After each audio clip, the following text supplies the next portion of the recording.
2014 সালে ক্ষমতায় আসার পর থেকে সরকারের তীব্র সমালোচনা বা আন্দোলন দমন করাই ছিল মোদী সরকারের প্রধান কৌশল। ককরোচ জনতা পার্টির আন্দোলন দমাতে ও দমন পীড়নের আশ্রয় নেয় মোদী সরকারের পুলিশ বাহিনী। কিন্তু তরুণদের লাগাতার আন্দোলনের মুখে শেষ পর্যন্ত নতি স্বীকার করতে বাধ্য হলো মোদী সরকার। নজিরবিহীন বিক্ষোভের মুখে পদত্যাগ করলেন কেন্দ্রীয় শিক্ষামন্ত্রী ধর্মেন্দ্র প্রধান।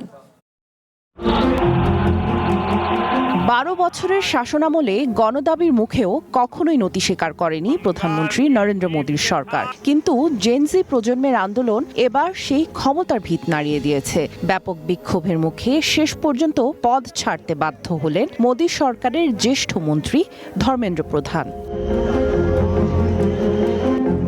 শিক্ষামন্ত্রী ধর্মেন্দ্র প্রধান পদত্যাগ করবেন কিনা তা নিয়ে দিনভর জল্পনা চলছিল।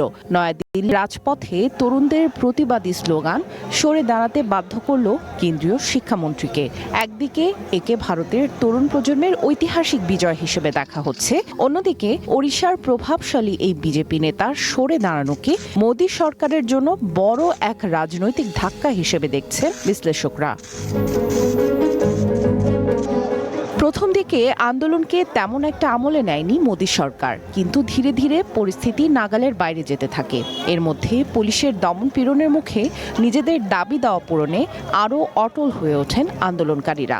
শনিবারও বিক্ষোভকারীদের সাথে পুলিশের সংঘর্ষ ঘটে। বিশ্লেষকরা মনে করছেন, জেনজি আন্দোলনকারীদের শক্তিকে অবমূল্যায়ন করাই মোদী সরকারের জন্য কাল হয়ে দাঁড়িয়েছে। পরিস্থিতি সামাল দিতে গত 24 ঘন্টায় 6টি বড় সিদ্ধান্ত নিয়েছে নরেন্দ্র মোদী সরকার। প্রশ্ন ফাঁস রোধে সর্বোচ্চ 10 বছরের কারাদণ্ড ও 10 কোটি রুপি জরিমানার বিধান রেখে পাশ হয়েছে নতুন খসড়া আইন। গঠন করা হচ্ছে দ্রুত বিচার আদালত বা ফাস্ট ট্র্যাক কোর্ট।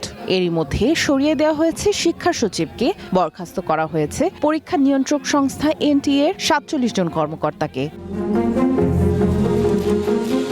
একই সাথে আন্দোলনকারী শিক্ষার্থীদের বিরুদ্ধে করা মামলা প্রত্যাহার এবং মৃত শিক্ষার্থীদের পরিবারকে ক্ষতিপূরণ দেওয়ার ঘোষণা এসেছে। নজিরবিহীন এসব পদক্ষেপের ঘোষণাকে ভারতের তরুণ সমাজের ঐতিহাসিক জয় হিসেবে দেখছেন রাজনৈতিক বিশ্লেষকরা।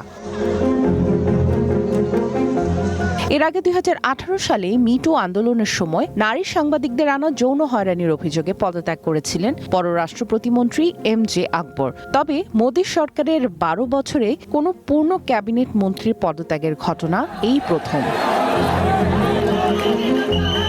সামিয়া জান্নাহ, ওয়ান ইন্টারন্যাশনাল ডেস্ক।